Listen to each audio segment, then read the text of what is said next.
Dans le cadre de la mise en œuvre des recommandations issues des Assises nationales de la refondation, se rapportant aux partis politiques, à savoir la réduction du nombre de partis, la relecture de la charte des partis et l'interdiction du nomadisme politique en cours de mandat, deux décisions majeures ont été adoptées ce mardi 13 mai.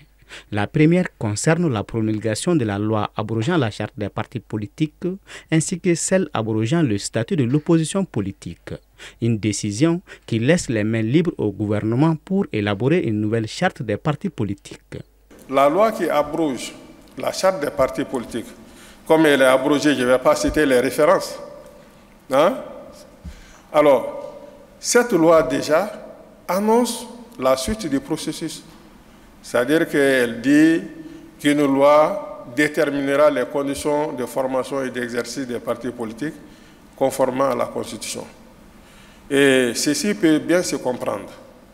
Parce qu'il y avait deux possibilités lorsqu'on on entamait ce processus. Est-ce qu'il fallait faire une loi, essayer de régler par des dispositions transitoires le reste des questions?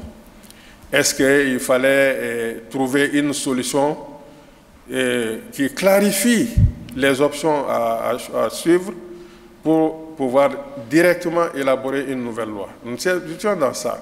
Les partis politiques ne nous ont pas donné l'occasion. L'occasion étant venue des forces vives, le président de la transition a donné suite à ces recommandations, ce qui nous a amené à prendre les décisions. Quant à la seconde décision majeure, elle porte sur l'adoption en Conseil des ministres d'un décret présidentiel portant dissolution des partis politiques et des organisations à caractère politique. Ce décret, qui abroge celui suspendant les activités politiques, laisse le champ vierge en ce qui concerne la vie politique dans le pays. Aujourd'hui, nous sommes dans une situation où les partis politiques étant dissous et plus aucune vie politique n'existe ici au titre des partis politiques.